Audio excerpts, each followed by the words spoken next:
Hi. Okay. How are you doing? Okay, so we kind of, I'll just to catch up, we started the meeting and then we decided it would be a good idea to Zoom record it so that if anyone else wanted to do this in future, they could. Do you want to give like a very quick, brief description of the problem? Yes, so let me just opening the ticket again. Yeah, so what happened recently was that AutoDevOps, it had like a kind of a full outage of the deployment pipelines. And we didn't notice until like 24 hours after it had so it had been going on for 24 hours, and it was only a customer that like escalated to us. And yeah, we didn't have any, and we still don't have any monitoring of this feature or alerting or anything. So I reached out to Andrew because I know he's the monitoring expert at the company, and we're looking into, well, he's going to show us some stuff. So, and then you pointed out that the monitoring page in the engineering handbook page doesn't actually mention Thanos. So we would definitely fix that, because that's pretty much makes things a lot easier if you just go to Thanos now. So I'm gonna find Thanos. Yeah, it's I'll give you that link in here. Well, I have it open, but yeah, you should put it in the chat again. Yeah. Yeah. Yeah. Cool. Okay, so do you know like the name of a metric that's got something to do with AutoDevOps or what you were talking about?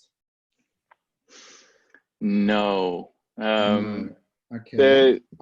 Like I really don't know much about the metrics at all. Okay. But so I've got this little trick that I use to find metrics. All right. And that's this query.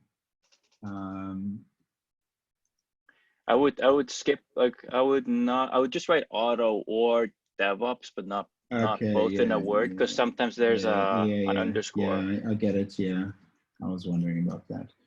And that's bad.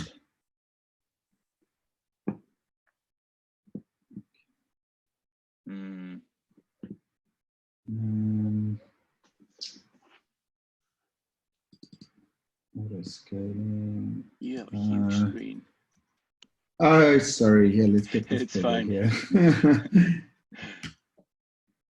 Okay, so there's nothing that's got auto and dev with the optional underscore in its I think name. that pretty much settles the, like there's no direct metric for it. Like I can pretty much say that. Like what could be happening is that there could be a pipeline, I mean a metric that has a label for AutoDevOps. Is that also what you're looking at? No, I'm just looking at metrics names. So, I mean, what else could it be? Like the only thing I can imagine is we have an AutoDevOps enabled field on CI pipelines. So, like, right. it is. Okay, so I mean, what I could try do is this. I wonder if it would be AutoDevOps. But I don't think it's being bubbled up all the way to Prometheus, because that would increase the cardinality too much of metrics that are like huge. Yeah. So, I mean, another thing we can go look at is, do you think it would, okay, so you don't think it's getting as far as, because really kind of the first thing we need is something in Prometheus that we can kind of be looking at. And I'm just trying to take a look at CI runner builds, and if I just do like a top K, right. Yep.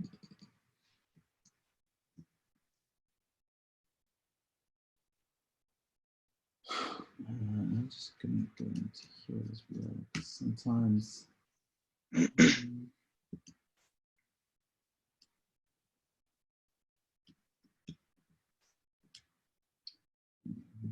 maybe try going here and just quickly look around the CI dashboards to see if there's anything that would help us with this.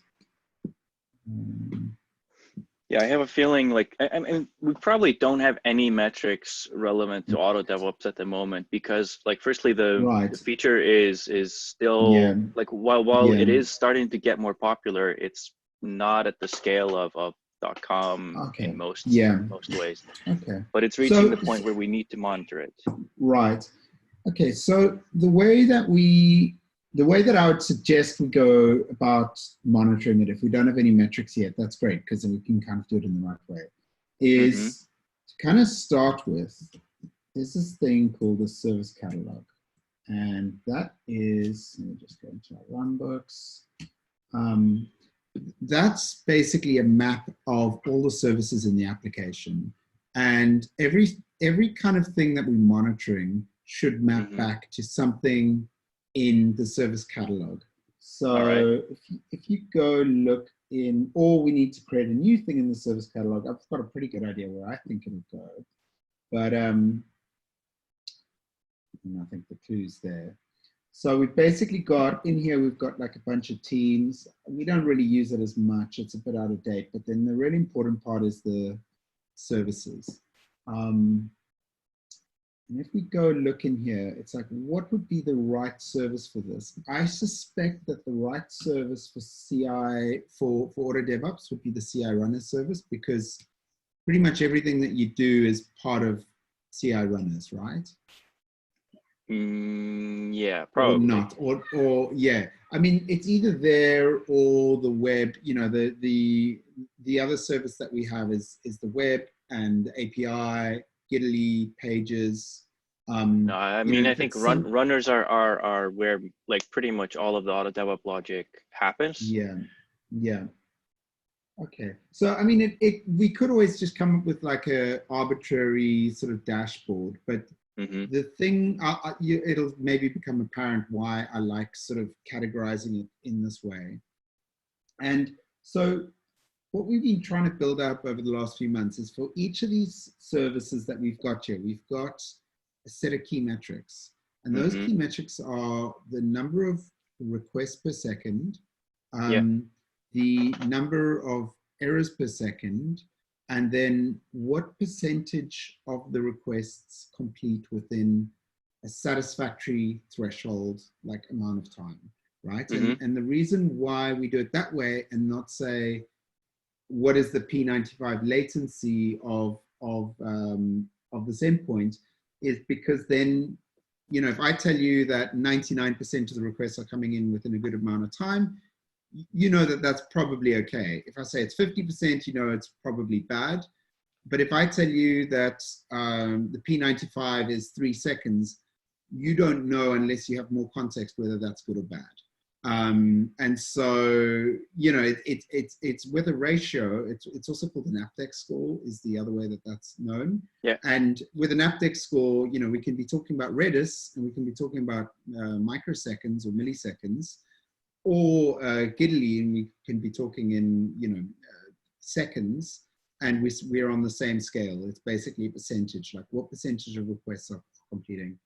And so, Mm-hmm. we have aptX score, we have the operation rate, and we have the error rate. And what that gives you for each service is a dashboard with values like this. So these three values here are the key metrics for the web service. This is Mm-hmm. slow today, I've noticed. Let's wait for it to come up. There we go.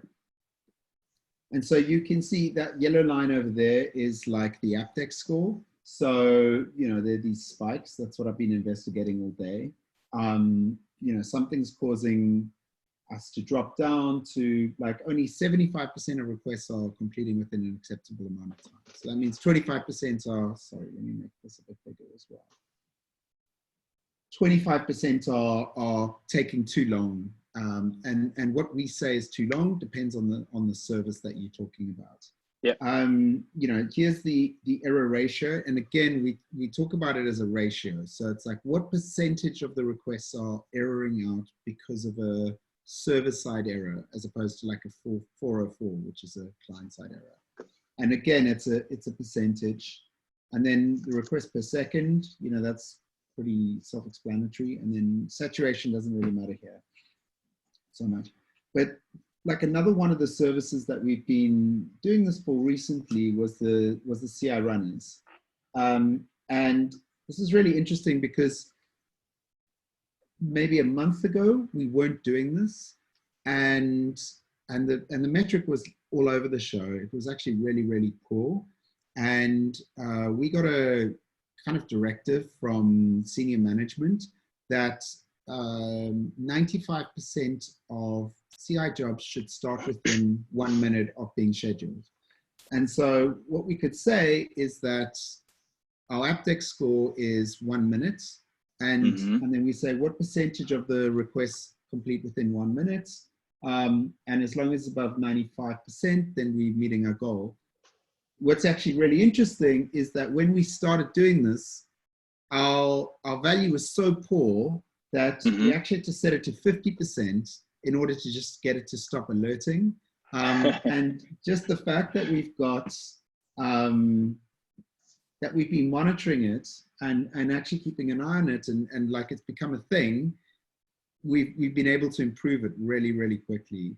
And so I actually intended to increase this. This dotted line is the SLO. That's like the rate at which that's our acceptable rate.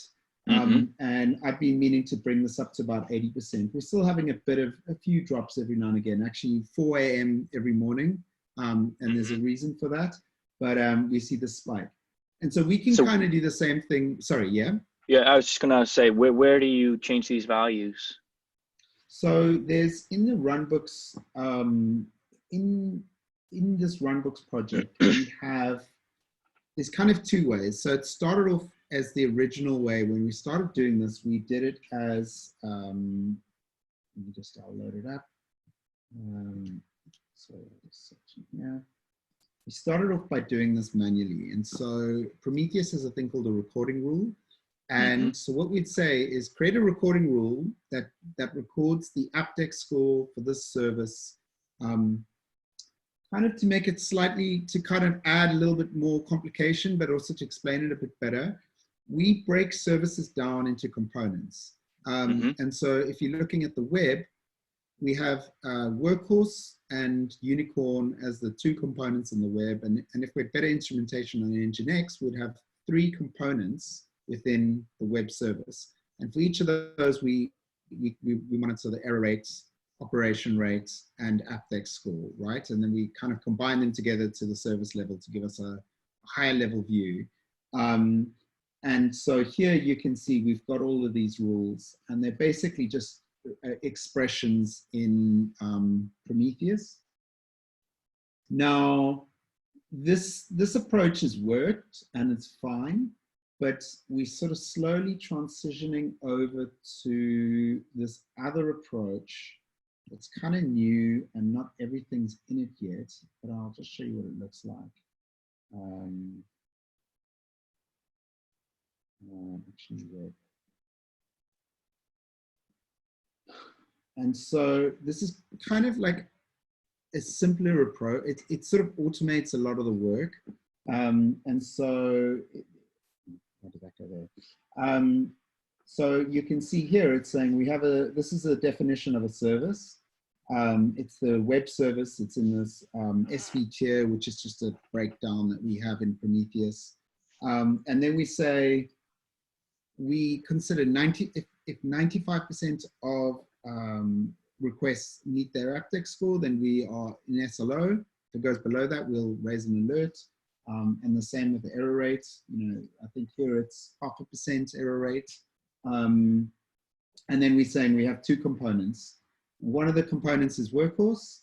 And in order to understand Workhorse, this is the latency, the histogram metric that we'll use. And then we just add some extra sort of selectors onto Prometheus. And the reason we do this is because we want to exclude certain things from this particular metric. So we don't want to include like health checks in what we consider like the score, because health checks will finish within like 0.1 seconds, and it would completely mess with what, you know, with what the user's experiences like a fast service. You know, we'd say Yeah. like 99.999 if we're including health checks, which doesn't really make sense.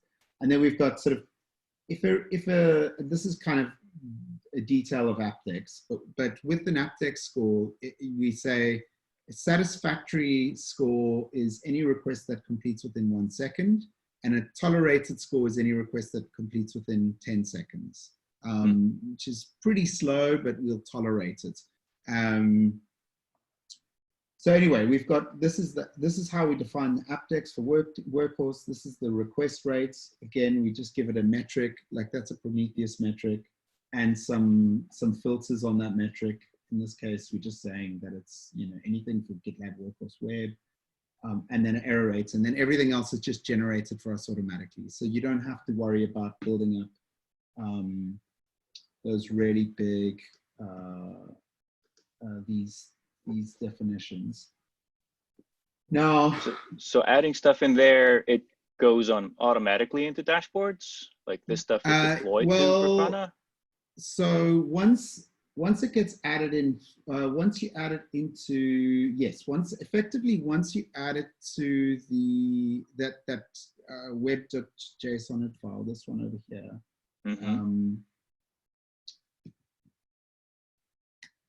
Once it's been added to this, it will automatically start getting recorded as part of the service, and that will automatically create this score, this aptX score, this error ratio, and this request per second score. It'll also give you this, you can see here, we've got this kind of what we consider the normal range. And what actually happened was, it uses statistics to work out, you know, plus minus 3 sigma. But what actually happened was exactly a week ago, we changed the ingredients for this request per second rate. And so that's why we have this change here. You know, if we look over, oh, this is strange. Let's just make this over 2 days.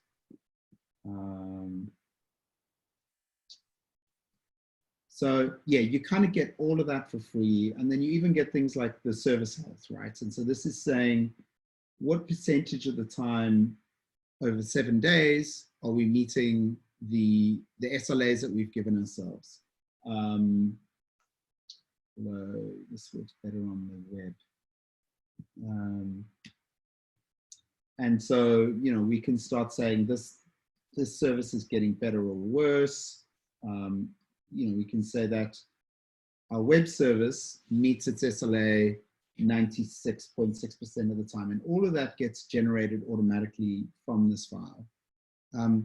And so really what we kind of need is to go into the CI runners service, this one over here. And at the moment we've got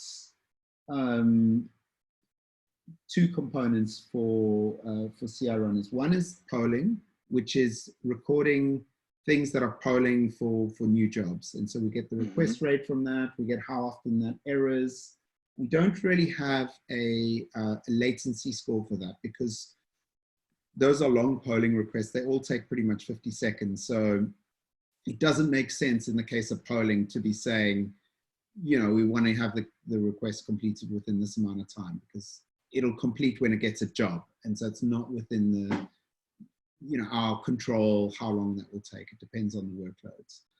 But we do have a request rate and an error rate for the polling service. And then for the shared runner queues, that was the one where we got the definition from senior management, where they said that, you know, we want jobs that run within, jobs to run within 60 seconds. And so we said the satisfactory threshold is 60 seconds. There's no tolerable threshold. We just say there's only one threshold, that's 60 seconds. And then, you know, we also get the request rates and the error rates. And that generates everything else that we need. We'll also, this will generate alerts. It'll also generate alerts if the metrics stop flowing. Like if somebody breaks the application, we'll get alerts for that. So all of this stuff kind of flows out of this file, and everything kind of comes from this. And so what I would imagine we need is we need to have at least a request rate and an error rate for AutoDevOps, right? I don't know if you would, if there's anything that you would consider to be a latency score. Like, I can't imagine, you know, the only latency score I would imagine is how long it takes to schedule the job. And that would be on the shared runners component rather than on the AutoDevOps component itself. Yeah, that's a tricky one because you have so many different kinds of deployments. But for like the fully automatic one, I would say at least the build and the the build really, a lot of this depends on the size of the Git repo that you're deploying, right? So Yeah, like that can be hard, but like say build by fragmented by build pack type, like partitioned like that, should be pretty, like, you know, you could yeah, probably get something out of that, but I don't think that is something that I would want to attach an SLO on. It's more like yeah, something I would like to want, like that I would want to be just yeah, looking at, yeah, right? yeah. So, I mean, for the SLO, you'd probably want to look at the request rate and the error rate, right? And Yeah. so really what we need is a, let's just, I mean, here I'm looking at this, we've got this GitLab runner jobs total. I'm just going to quickly see if there's anything about AutoDevOps in this. Like there is a tricky one there because a lot of the time the failures are user errors. Yeah.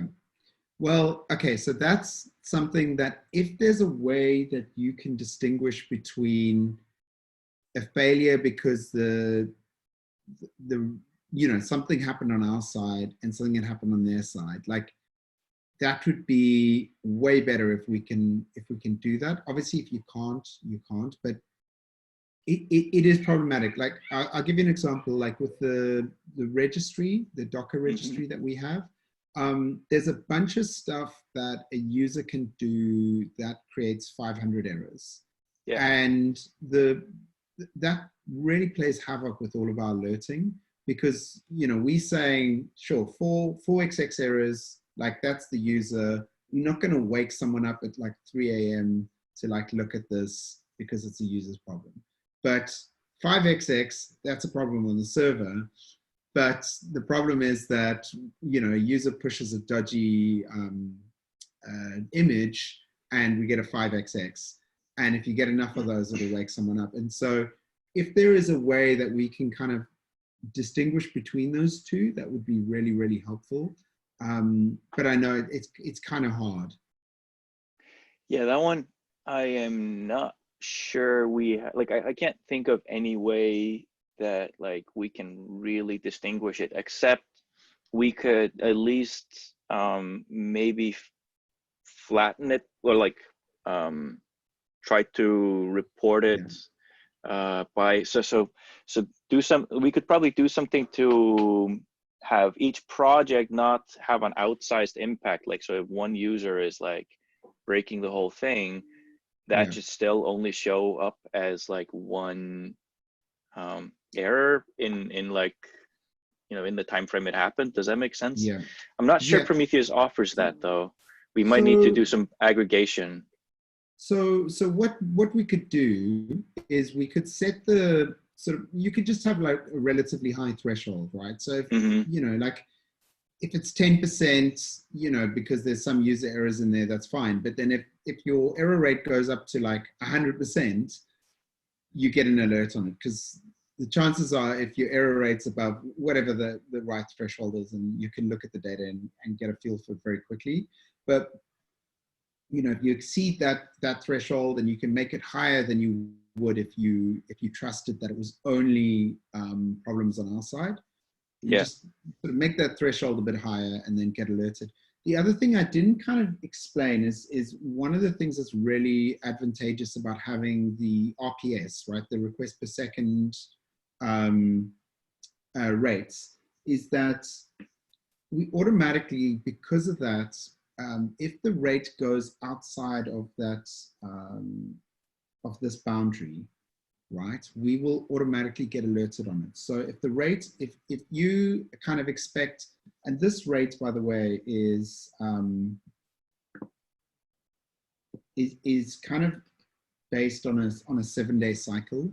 So we have, like, you know, Monday through Friday, we always get sort of a certain type of traffic, and then the weekends it's generally quieter. I'm just loading 7 days now. It might take a while because Thanos isn't super fast. But one of the really nice things about this is that if something goes wrong with AutoDevOps, so this kind of gives you an idea of that, right? So this green area, this green boundary is what we consider to be like the normal, and that's based on 3 weeks worth of statistical data around about that time of day on that day of the week. And so if AutoDevOps drops down to 0, then we'll get alerted on it because it's outside of the boundary. But then at the same time, if AutoDevOps shoots up to like 4 times its normal rate, we get an alert on that as well. And so, you know, last week, you know, we had that bad outage, and obviously one of the things that happened was that the rate dropped, you know, through the floor. And so had that been something we were paying attention to at the time, we would have seen that, you know, we obviously had bigger problems than that, but we would have got an alert that, you know, the web RPS in this case was problematic.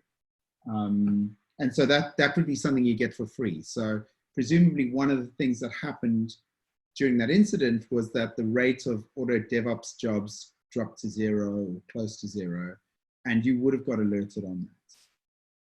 Yeah, the success rate of the pipelines would have gone, like, it would have significantly dropped. Though I suppose that we would definitely need to split it by whether or not it's a deployment or not, because while I don't know, because we don't have a lot of metrics, I expect there to be far more just builds than there are also deployments. Yeah, okay.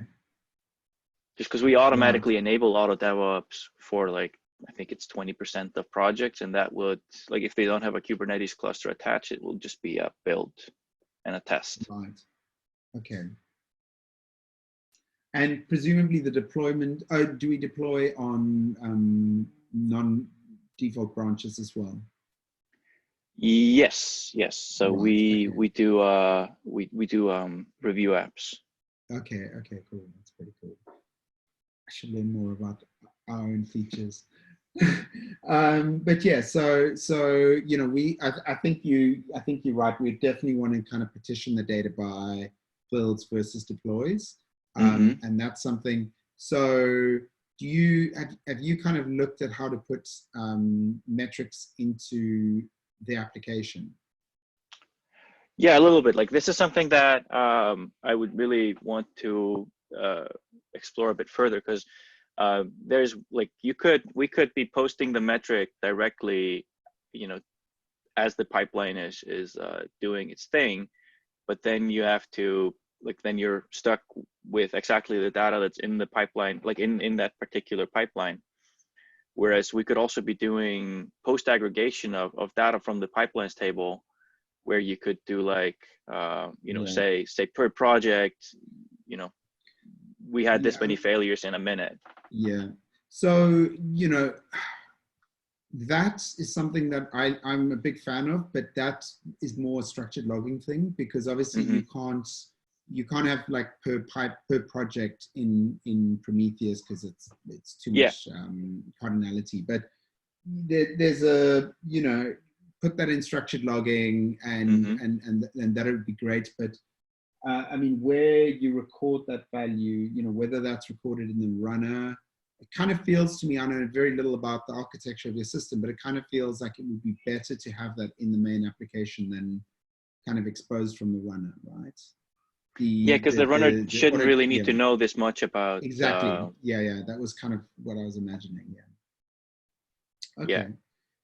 So it probably should be in the Rails application for this particular thing. And you say structured logging is so that's actually one of my questions is how much should be going into Prometheus, how much should be going into structured logging, and in both cases, what is our like budget like for collecting this data, because obviously this data is not free.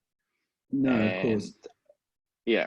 So the way so if it's got any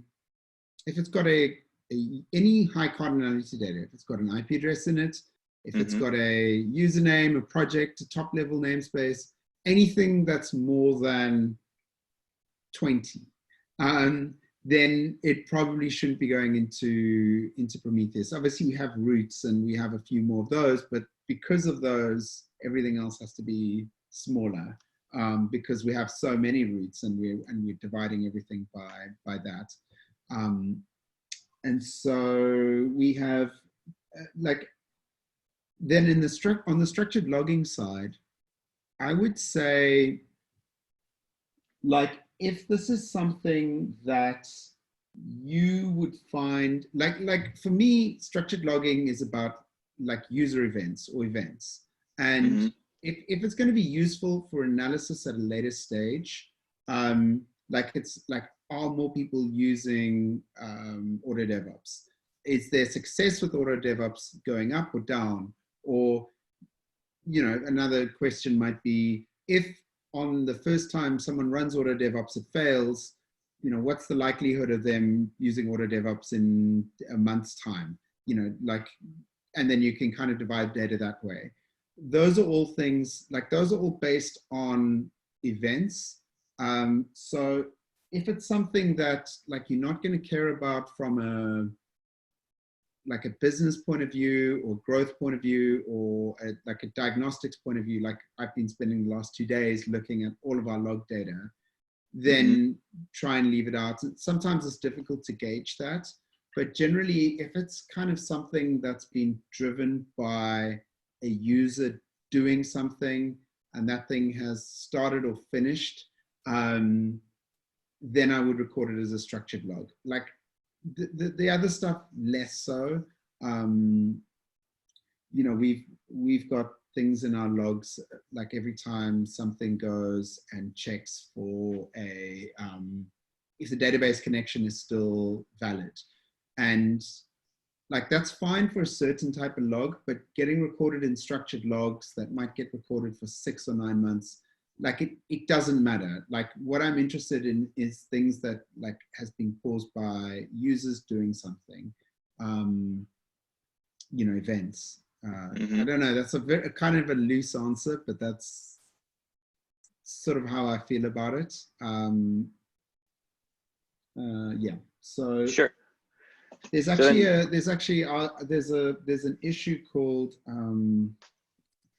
standard usage logging, and I'll give this a bit of exposure because this is something that I really, you know, earlier this year we were trying to figure out where we were spending money in the cloud because we're spending quite a lot of it. Yeah. And so much of this data is very hard for us to collate. And so what I've been kind of advocating is having this kind of standard usage logging, where it's like we have a set bunch of dimensions, and actually the dimensions are probably, so Bob is working, do you know Represent? Like yeah, I know Bob. You know Bob, yeah. Yeah, okay, so Bob's working on something at the moment, which is like, it's called like application context, and it will basically give you this stuff, right? So like the context in which you're running, who's the user, what's the project, maybe what's their IP address, 1 or 2 other things. And then those plus like an event, like ideally what I'd like to do is have all of that kind of just going out to usage logging. So you could say, you know, this person did 1 invocation of AutoDevOps and it was successful, it was a failure. But so that would you go know, into logs.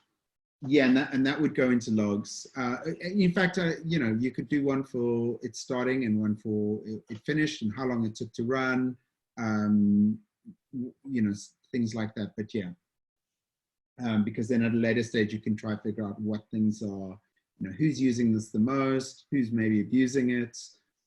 Yeah. etc. Yeah, this is actually what I was missing when I was looking at our logs. I was really trying to find something like that, and I just could not. So that yeah, doesn't mean it doesn't exist, but I was yeah. not able to find it. Yeah, we've got this, but you know, and then obviously, I don't know if you've looked in these logs at all. I've been on Kibana quite a bit now, trying Yeah, to okay. find the right log. Yeah, But and really for me in here, like if the log's not structured, it's kind of, I'm not going to use it because mhm. you know, we just get too much data to deal with like unstructured logging.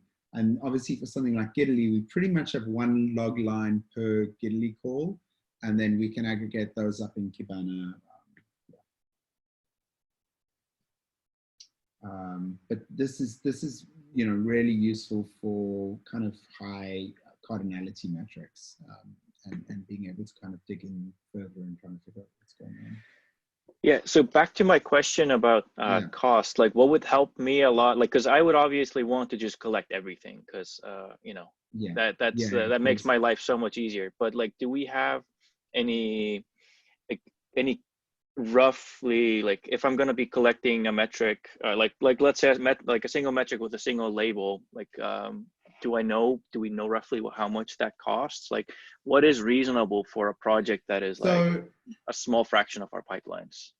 so are you talking about metrics or logging? I guess both in a way, but let's start with Yeah. metrics and then So, logging. so metrics, basically metrics, the number of labels you add isn't going to add to the cost. Like it's, you know, as far as we're concerned, like don't worry about that. Just make sure that the total number of series is less than like 10,000. So if you go into here and we just take like GitLab SQL, like GitLab transaction, take any one of these, Mm-hmm. and then I just do counts.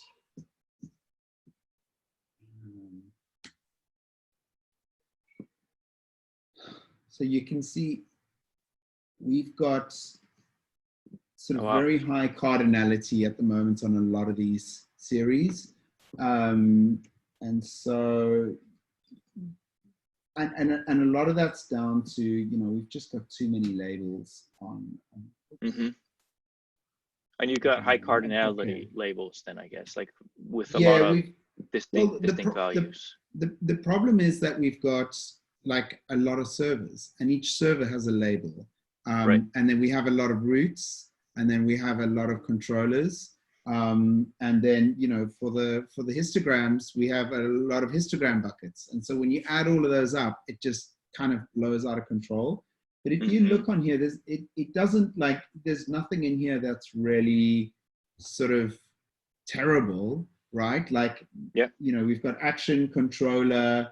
And so, you know, though, just action controller and fully qualified domain name kind of multiplied out kind of takes you to pretty much 50,000.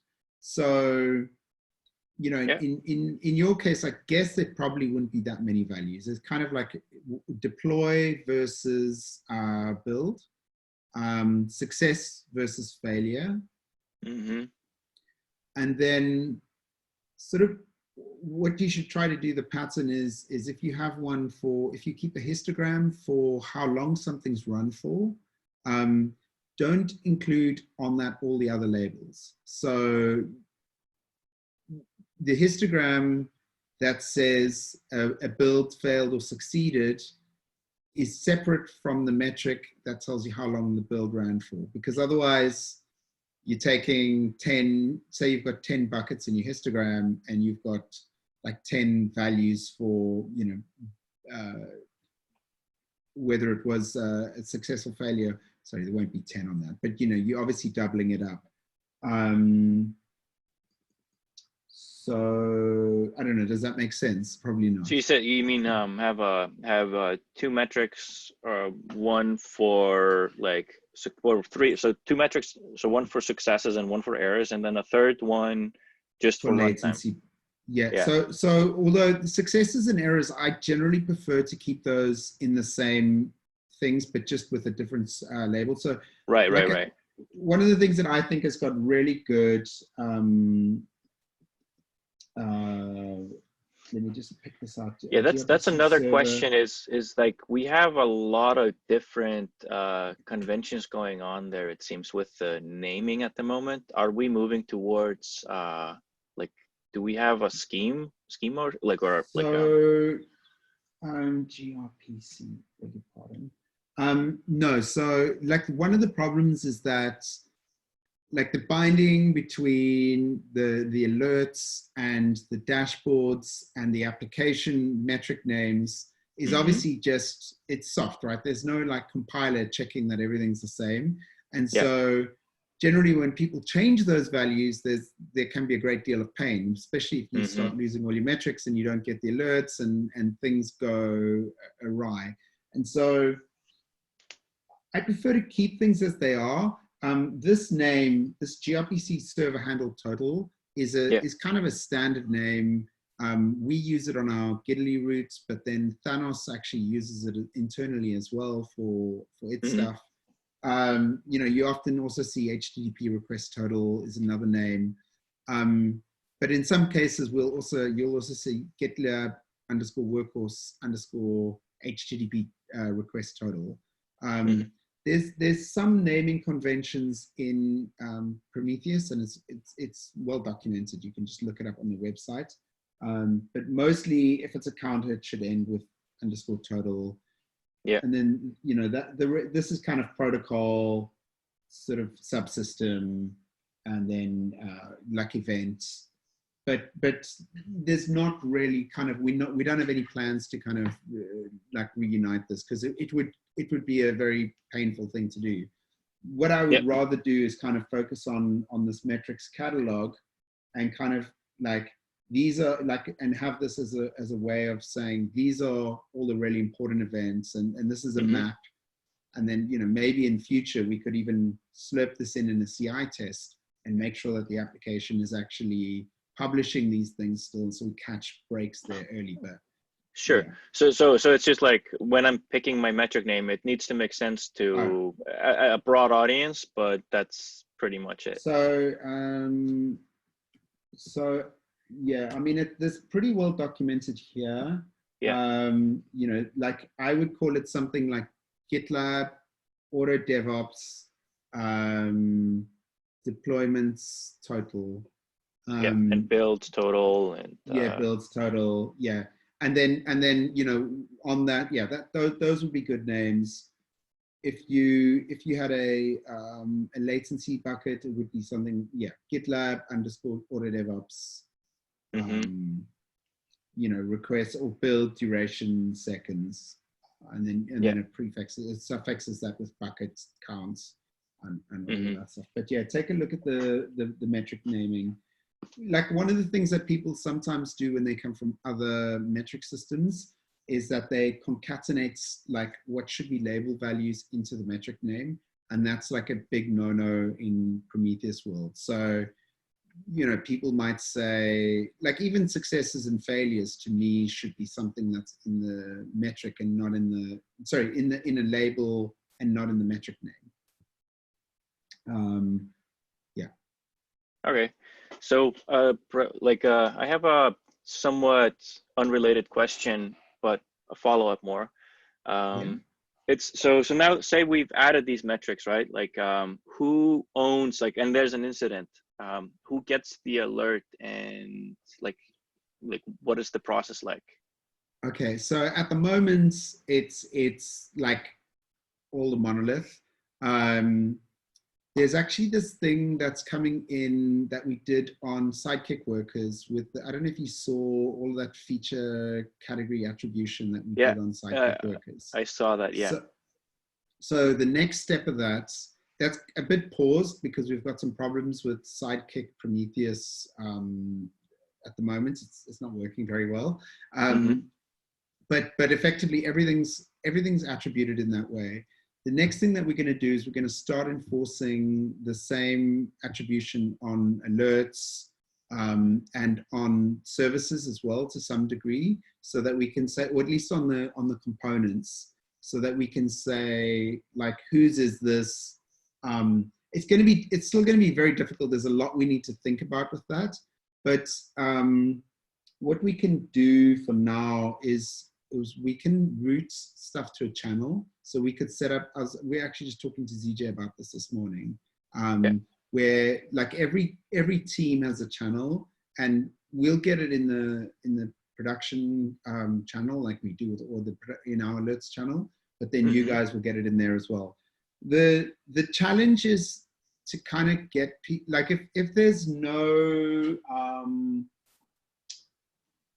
like the problem is people they pretty soon start ignoring it unless they have to respond to it. And so, you know, that's always the challenge with alerts, is actually getting people to respond to them. But to be fair, the Giddily guys are pretty good with it. So, you know. Yeah, I mean, you need that to be part of the team's performance metrics, that they work on the alerts, or get rid of the alerts. Well, you know, that's where we've got, you know, this dotted red line here, which is the SLO. Really what we want to do, so when this yellow line is below the red line, you know, this number goes down. But the problem at the moment is that, you know, we've got a monolith, and like, how do we break that monolith up into components that different people are responsible for? And, you know, that's where the whole feature category sidekick worker thing comes from. But there's you know, we'll have to kind of take care with it and do it, you know, step by step. So like, one thing I noticed with the AutoDevOps incident was like, so I knew it was an incident for us, and I handled it, but I felt I was lacking a process, right? Because it completely fell out of the normal incident handling process. And I've followed our GitLab incidents before, and they're like, the way we do that is quite nice, but like, I didn't follow that. Did you consider like creating, like, first of all, if you had like PagerDuty the on-call, would that have helped in any way?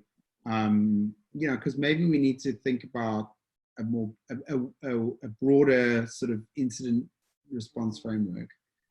Yeah, that's what I was thinking. Like, I think that, like, and this is what I've been talking to like my manager and others about, is like, probably I should have, in this case, you know, paged the on-call or whatever, and like had an incident created, but that was something I didn't know at the time.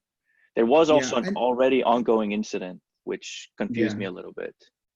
And that was unrelated to... Yeah, that was unrelated. Yeah. There's quite a few ongoing incidents, but I think like really kind of what I would really like to see is, and this isn't your fault, I don't think it's well documented, is something like you automatically go to the production issue tracker and you create an issue there. And we've got scoped labels, and the labels are scoped by the service, which would be tricky because I guess it would be the web servers.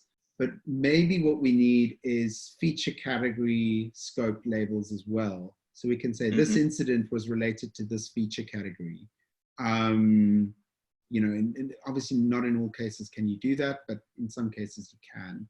And then actually, even if it was an incident that the production on-call wasn't involved in, you know, and it was, you know, it becomes part of the record of incidents.